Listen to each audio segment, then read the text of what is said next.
Hey, what's up, guys? Can you hear me now? Yeah, man. Here you go, man. Help you out? Okay, well, so I'm listening to a video that you put out a couple of weeks ago about marketing strategy to stop doing what's not working and double down on what is working. Oh, dude, yes. Okay, so I started out doing texting, and I got a deal, and so I wanted to invest in a VA to do cold calling because I wasn't able to hit the numbers that I wanted to hit. Okay. Because I've got this little guy running around all day. And That so I was going to get like 30 or 40 calls a day in. So I hired a VA, and she's $8 an hour. She does eight hours a day. Okay. And I've been doing this now. I wrote down the data.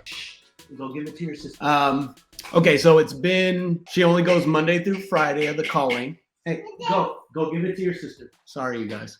Don't apologize. This is what it's like when I'm on the phone with sellers too, but I use it to my advantage. I build rapport talking about kids, so it's usually not too bad.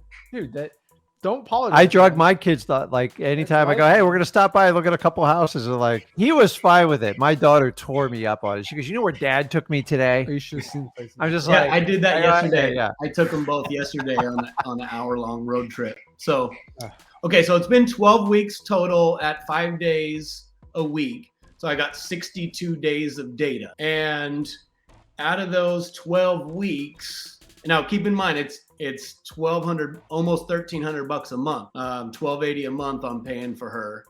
And I've got like 40 leads in my nurture category, but I haven't got any deal. I've got like 4 almost deals where I was really, really close, where I sent over the contracts.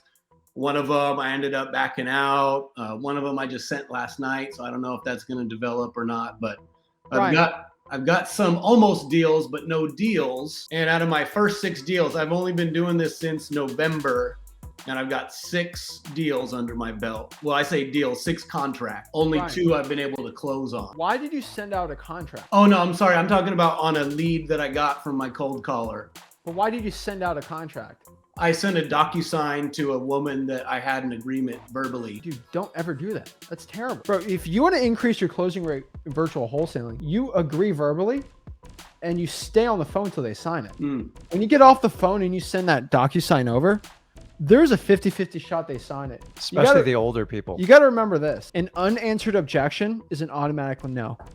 If you have an unanswered objection, they'll never sign it. And so if they're reading it and they say, what's an addendum for that? What's that? I'm not, this is risking it. Then boom, they ghost you, don't get the deal. Bro, you have to have an amazing closing rate. So on those, that could be 4 potential deals. Hey, so this is how the conversation always goes. We agree 40,000. Yes. Okay. What I'm going to do right now is I'm sending you over the agreement. Do you see it? And it's so annoying that they want to get off the phone with you that they just sign it. Okay. I'm sick of Bryan. I just sign it. His kid's screaming, sign it, and we're out of here. And then boom, you get locked up. The problem is when you send it over, you send it and you pray that they answer it. It's 50-50 at best, man. And we have to, we got to get you at an expert level on this, man, because you're putting expert money in this business. You got to be a professional at this. Stay on the phone. You will get more contracts signed because they start thinking about it. And I don't just look at how you look at your emails. You pick the ones that you go, okay, this is easy. I make this. And the ones that you even have the slightest reservation, you just you set them aside, put them in another folder. And you got to understand contracts are very final, especially when it comes to real estate people. Yeah. And we found out the hard way. If you don't walk them through it electronically, stay on the phone. I've had people go, absolutely, Rick, I'm doing the deal. Send it over. I'll sign it right away. And then we wait like 10 days. It's like, what happened? You don't go on an appointment and then you have the contract. You just leave. I'll come back in a couple days, go sign it. No. They sign it right there. Guys, motivated sellers don't get in a situation to want to sell their house fast for being very decisive and being very quick on things. That's why you have to stay on the phone.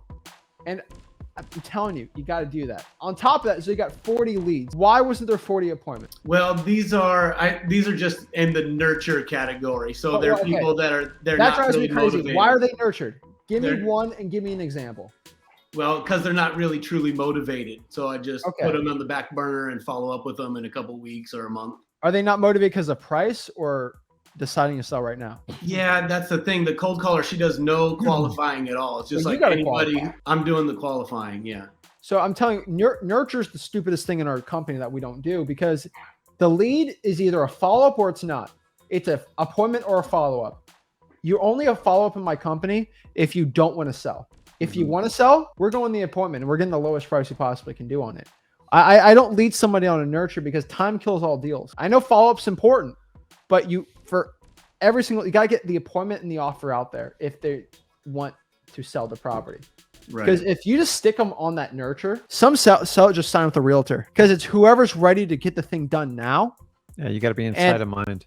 And if you're like, I'm gonna call them once a week, and we'll see what happens. No, I don't. Having a nurture and we don't really know what's going on with it drives me crazy, because that could be in a deal. And so I think, bro, you need to call all those nurtured leads and say, hey, I heard from whatever Sarah, whoever your cold caller is, that you're looking to sell. Are you still looking to sell the property? When's a good time for me to come out and see it? Literally, you just got to be right there, set it up. And I'm telling you, out of those 40 nurtured and you don't know too much about it, I promise you there's a deal out of that. There's a deal, 100%. So yeah, I saw at the beginning, I was going and setting all the appointments, and I realized I was wasting too much time on not truly motivated sellers. So I've been trying to get better at. Well, do this. You know how we tell it. We always, it's freewholesaling.com. Before you go on the appointment, condition them. Are you ready to make a yes or no decision? Motivated sellers will always say no to it, but wholesaling deals will always say yes to that. Ask them that question. Are you, hey, Bryan, before I go out and see you tomorrow at 3:00, just so I don't waste your time or my time, are you ready to make a yes or no decision on selling the house? I don't want to go out there and waste your time and mine. Yes, I'm ready to make a decision right then and now at 3 to sell or not. Yeah, that's a motivated seller. Because you're wasting time not doing that. And honestly, that's the way to snuff them out, because there is nothing worse than sitting in someone's living room and they just driving in. Once you go in someone's house, it's very rude just to get up to leave. And a lot of times I'll tell you in the first 5 minutes, I'm just testing you out. I'm just like, oh, it's the worst. And now you're in full realtor mode. They're not listening to you.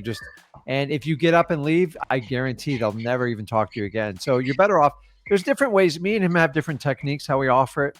I say, condition them. Yeah, I always say to seller, I go, listen, I'm going to meet with you. And so do it on the phone, especially ahead of time. But I always say, listen, I'm going to go out there and I'm going to help you get the property sold regardless, even if I don't buy it. But at the end of the conversation, you got to give me a yes or no. And then I anchor them on it. And then when you do the walk with friends thing too. And so which one? We can walk with as friends. Yeah, I go, listen, if it doesn't work out, at least you'll get a friend out of it.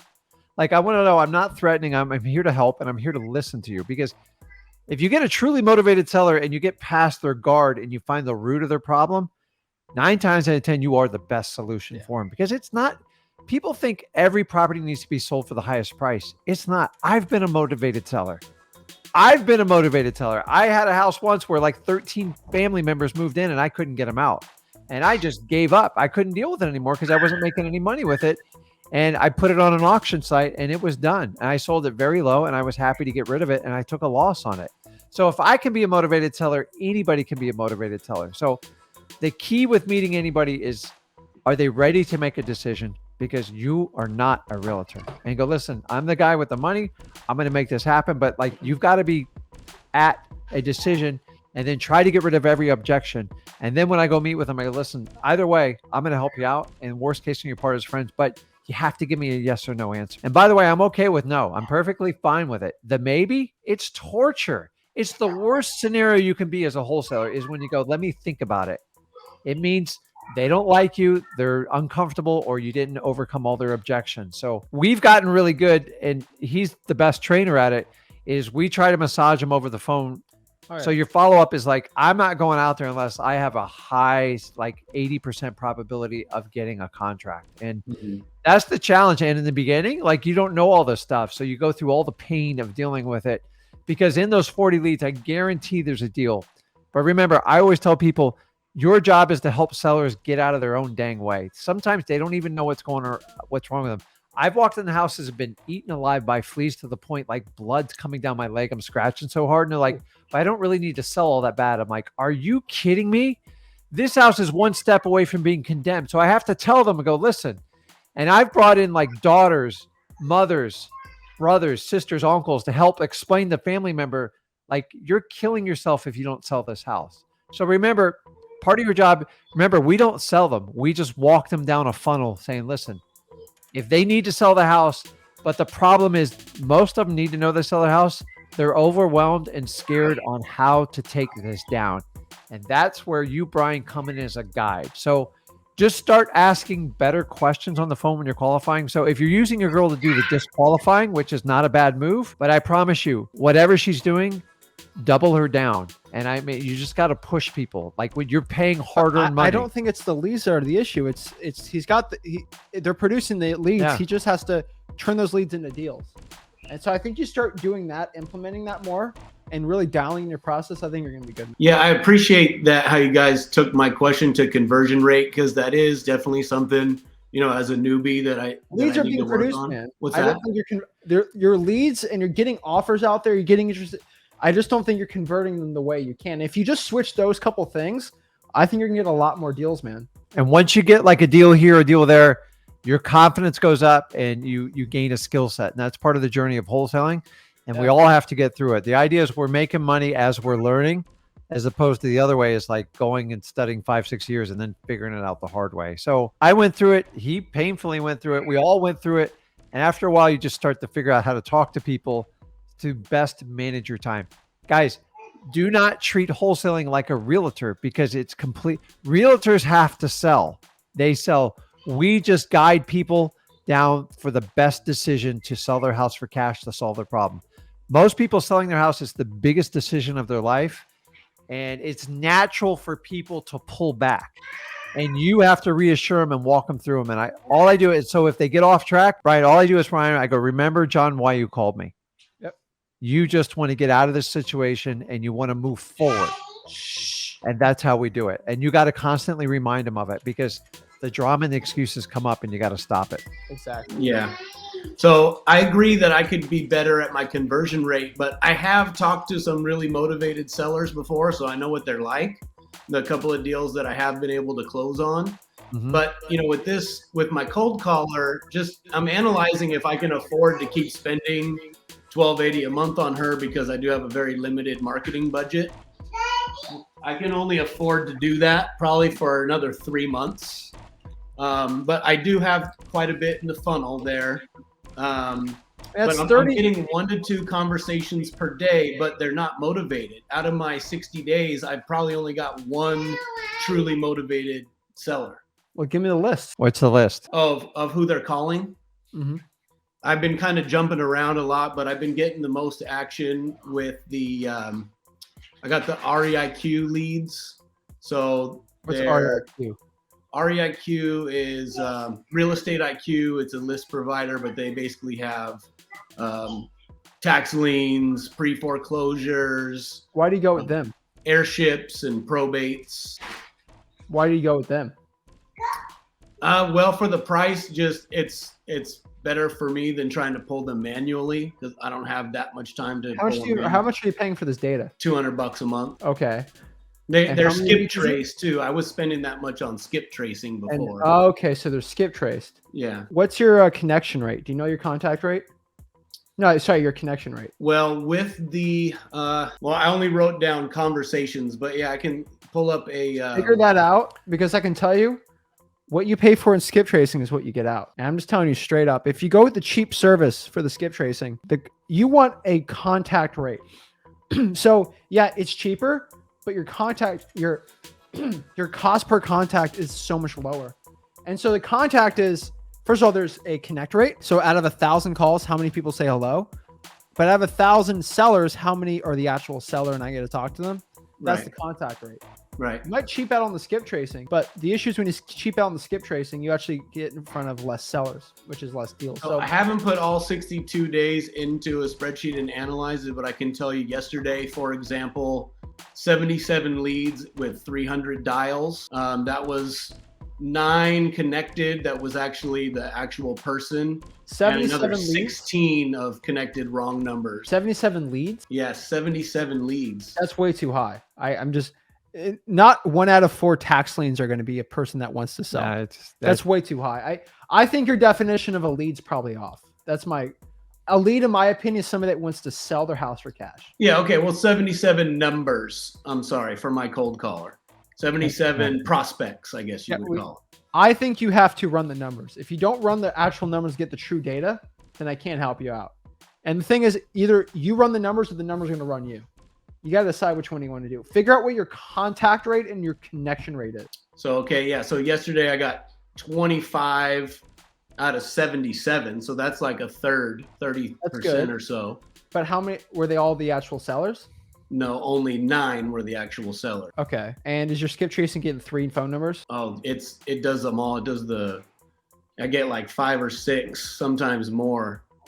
Okay. And so and how many leads, like people wanting to sell, came from that? I got 1 person on the phone. Okay. And again, it's like a non-motivated, I just want to hear the cash offer, but I'm not really thinking about selling kind of guy. Okay.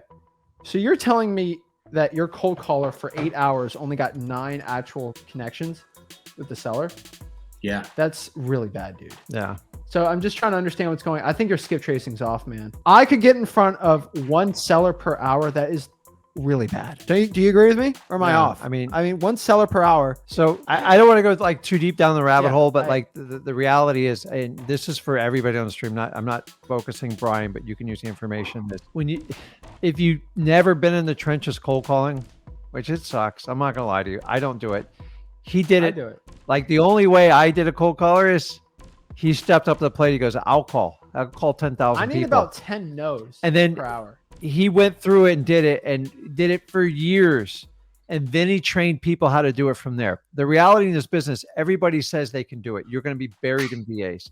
It's not the VA's fault. VA is going to take whatever money you throw their way. So the title of the video was double down on the stuff that works and get rid of the stuff that doesn't work. You're really going to have to do a deep dive because what's your dialer? She doesn't use a dialer. She's hand dialing it? Well, no, I mean, she has it in the CRM and it's a click to dial, but it's not like a batch dialer. It's extremely inefficient without it. Dude, I'm telling you right now, if money's the issue, get a cheaper VA and just do a Mojo dialer. That's the simplest one. Every VA knows There's just not enough volume. I tell people use Zach dialer, but that's for yourself. VA on a Mojo dialer with those numbers, you'll be way more efficient. 1 per hour.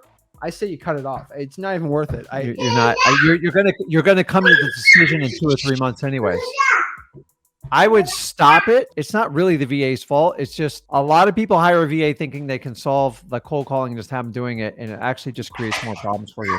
You need much higher numbers and much greater efficiencies. Without VAs will have the multi-dialers built into it, but like there's a reason why I had somebody in our company do it for 3 years before we even outsourced it. We didn't understand what the hell we were asking for. So we're trying to manage KPIs of VAs and it's hard. I get it, dude. You don't want to cold call. I don't want to either. But sometimes I teach a lot of people, you got to fight in the trenches before you outsource someone, because if you don't know how to manage them, they're just going to do whatever you tell them. Like the fact that they're not using a multi-dialer is a huge waste of time. I'm telling you, I would probably cut it off and revamp it. Those numbers are terrible, man. Yeah, well, that's what I've been feeling like for $1,200 a month. The numbers are terrible, and the leads on the people that I are talking to, they are not motivated at all. Compared to my $500 a month for launch control, is like I'm getting way more conversations per day. Actually able to get motivated. You're doing dialing. Yeah, plus you're in control. So take your clues to it. Listen, Bryan. I just did this exact same thing before I had him take over cold calling. I wasted 20, 30, 40,000 before I go, I'm getting killed. Don't be the guy that waits a year or two to decide, hey, this isn't working out. I get it. You want leads, but like you're not that deep in the hole. You can fix it now and get a much more. See what happens. That's all I can tell you. Just you stop them, go to the same list and text it and see if the results are similar, better, or worse. I say you do that and then get back with me and let me know. Okay. It's the right decision, Bryan. I'm telling you, like the video should hit home, and I get it. You're trying to make it work. The problem is it's a broken system and you just keep trying to plug holes and it's only going to get worse in my opinion. So stop it. You want to say hi? Take a breath, go after your SMS. Oh my gosh. And just attack it. Like you're on the right course. I know that's what you're asking. And I'm telling you, just take the action that you're going to do. All right. Okay. Cold calling, you just do it bigger and better, and you know exactly what to do. Multi-dialers Make sure you're getting access skip trace because you got to look at the net number at the end of the day. And if it's taking you 3 times as long, it would be actually cheaper to use a more efficient system, in my opinion. So, go after it, man. You know what to do. Yeah, with the texting, like my first 2 deals were actually turned into checks. Were from texting, and I'm getting a bunch of nada from the calling. So. Go. The video spoke. SMShack.com. Go after it. You got it. Okay, last thing then, related to the marketing. I know, Zach, you're all about giving out the guru secrets. So because I'm spending this $12.80 a month on the collar and I'm not getting motivated leads, but my feed now, because I'm part of all these real estate investing groups and wholesaling groups, my feed is full of all these services offering, for different dollars per month. They're offering, basically they do the calling and the pre-screening, and they're generating their leads with pay-per-click and Facebook They'll also ads. do your laundry, and they'll take care of the kids and babysit them too. Dude, right? I've tried They'll do it all. I've tried every one of them, Brian. Right? Unless you're in direct control, they're just going to take your money. They say, oh, well, you're going to get 1 or 2 already motivated leads, and they're going to be ready to go. Some of them are even saying that you'll guarantee a deal or you get your money back. Brian, if it was so good, they'd do it themselves. It's the bottom line. Listen, if it sounds too good and too perfect, wake up. You are being sold. It's over marketing. This is why I constantly preach what the hell's going on in this industry. If it sounds perfect, if it was that good, everybody would be wildly successful at wholesaling. Everybody in your market would have already done it. Dude, I've tried it all. You're wasting it. It's just getting worse and worse. Now you're trying to be sold AI where you don't even have to do anything but turn on your computer and hit a button. All cheap employees. Let me give you one last thing. We got to head out. Though I know the 2 ones you're talking about. One of them offered me 50% affiliate commissions. So they're charging you $1,200. They can give away 50% of it to me. That's how much margin they have. That's how cheaply these employees are. It's like 90% margins. They're paying the employees $2-3 an hour. That's how low they're paying them, and they're not going to work that hard. I'm telling you right now, man. They'll guarantee you a lead. Where's that lead? So, dude. One guy's charging like 10 grand a month. I would give him $100 grand a month if he could produce it. They don't. That's why he's selling it, because he's putting your butt on the line and he's getting paid. He has no guarantee at the end of the day. Their word of mouth would have been good enough, I'm telling you. If it would have been exploded. They have to go to Facebook groups and beg for the money, dude. Get some text blasting. Let's start doing that. Go after it, man. You know what to do. There's no shortcut. I'll follow up with you guys in a week. But yeah, I'm going to cut off the cold caller and just double down on the texting. There you go. Right, man. Go at it, man. That's true accountability right there. Okay. Thanks, guys.